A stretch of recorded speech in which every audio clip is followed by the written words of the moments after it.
ফাঁসি ফাঁসি চাই, আবু সরকারের আল্লাহর কথার কোনো কিছুই পাই না। আল্লাহ যে কইল প্রথম সৃষ্টি আমার এশক, প্রথম সৃষ্টি আবার কয় আমার আরশ, প্রথম সৃষ্টি আবার কয় নূর, প্রথম সৃষ্টি আবার কয় রূহ। আল্লাহ এক মুখে যে এত কথা কয়, আল্লাহ এক মুখে যে দু কথা কয় কয় আল্লাহর কথার কোনো। ভাই এই ভিডিওটা দেখো, এই বাউল শিল্পীটা আল্লাহকে নিয়ে কি কথা কইল, আল্লাহ প্রথম কাকে বানাইছে এইটা নিয়ে হাসাহাসি করছে। আল্লাহ নাকি এক মুখে দুই কথা বলছে, নাউজুবিল্লাহ। মূর্খের বাচ্চা মূর্খ, ওকে উল্টা করে পিটাইলো আলহামদু সুরা বলতে পারবে না, ও আবার আয়াত ব্যাখ্যা করে। এ সমস্ত মানুষকে গণপিটুনি দিয়ে মারা উচিত। বাউলের বাচ্চা ফাউল, যে তোকে বানাইছে তুই তাকে নিয়ে কটূক্তি করিস, ওকে ভাই প্রকাশ্যে ফাঁসি দেওয়া উচিত। ও তো মানুষ না, ও তো জানোয়ার। ও যদি মানুষ থাকতো, ওর মধ্যে যদি জ্ঞান থাকতো, তাহলে কি এইভাবে কথা বলা যায় আল্লাহকে নিয়ে? আরে ভাই, জানোয়ার তো এইভাবে কথা বলবো না। জানোয়ার তো জানে যে তার সৃষ্টিকর্তা কি। আরে ভাই, ওরা এত বড় বড় কথা বলার সাহস পায় কথা থেকে? আল্লাহকে নিয়ে যেসব কথা বলে একদম সহ্য হয় না। ঠিকই কইছ। হুজুরকে জিজ্ঞাসা করি, এই বাউলরা আসলে কারা? হুজুর, একটা কথা জানতে চাই, বাউলরা আসলে কোথা থেকে এসছে? বাউল শব্দের আসল অর্থ কি?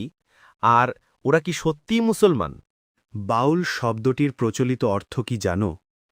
বাউল শব্দটি এসেছে সংস্কৃত শব্দ বাতুল থেকে, যার অর্থ পাগল, উন্মাদ বা ক্ষিপ্ত। কারণ বাউলরা প্রচলিত সামাজিক ও ধর্মীয় নিয়মকানুন ঠিকমতো মানে না, সংসার ত্যাগ করে বাঁধনহীন জীবনযাপন করে আর নিজেদের আধ্যাত্মিকতায় মগ্ন থাকে। তাদের জীবনযাপন দেখলেই বোঝা যায় নামের সাথে তাদের কাজের মিল কতটা। এই জন্যই তো দেখি তারা গাঁজা মদ খেয়ে মাতাল হয়ে শুয়ে থাকে, তাই না হুজুর? ঠিক বলেছ। বাউল মতবাদের ইতিহাস জানতে হয় তাদের প্রবর্তকের কাছে। জগমোহনী গোসাই, জন্ম আনুমানিক ১৪৫০ সালে।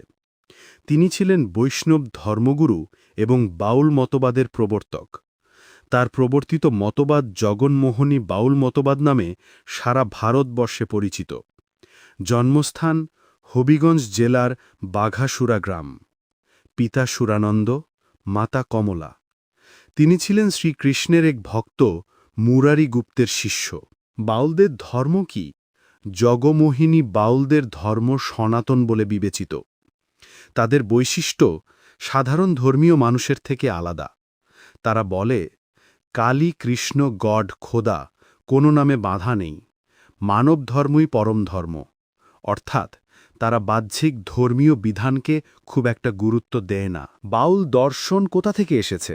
বাউল দর্শন হল লোকায়িত ভাবনা, বৈষ্ণব সহজিয়া, সুফিবাদ, বৌদ্ধ সহজিয়া সবকিছুর মিশ্রণ। তারা বলে মানুষের শরীরের ভেতরেই পরম সত্তা বা ঈশ্বর লুকিয়ে আছে। তাই বাহ্যিক ইবাদত, ধর্মীয় নিয়ম তাদের কাছে গৌণ। তাহলে তারা শরীয়ত মানে না কেন? কারণ তারা মনে করে ভেতরের জ্ঞান বা মনের মানুষ খুঁজে পাওয়া গেলে আর নামাজ কালাম প্রয়োজন নেই। এটাই হলো তাদের ভুল বিশ্বাস। ইসলামে ইবাদত কখনোই বাতিল হয় না। সুফিবাদী কি সত্যিই দুই ধারা আছে, শালিক ও মাজুব? জি হ্যাঁ, শালিক শরীয়ত মেনে চলে, মাজুব কখনো কখনো আধ্যাত্মিক উন্মাদনায় বাহ্যিক নিয়ম ভুলে যায়। কিন্তু ঐতিহ্যবাহী সুফিবাদ বলে শরীয়ত ছাড়া তরিকত নেই, তরিকত ছাড়া হাকিকত নেই। তাহলে বাউলদের সমস্যা কোথায়? সমস্যা হল তারা নিজেদেরকে সুফি বা মুসলিম দাবি করলেও তারা শরীয়ত মানে না, নামাজ পড়ে না, জাকাত দেয় না, ইসলামী বিধান মানে না। তাহলে কিভাবে মুসলমান দাবি করবে? তারা কি সত্যিই ঈশ্বরকে মানুষের শরীরে বলে? হ্যাঁ, তারা মনে করে মানুষের শরীরেই ঈশ্বর।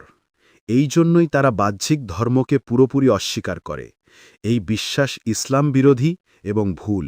হুজুর, উল্টা করে ঝুলিয়ে রাখলেও দেখি এদের দিয়ে ঠিকমতো সূরা ফাতিহা পর্যন্ত বলা যায় না।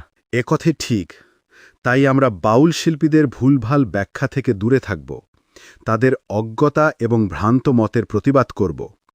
ইসলামকে বুঝতে হলে চাই শরীয়ত, তরিকত, হাকিকত সবকিছু মিলিয়ে সঠিক পথ অনুসরণ।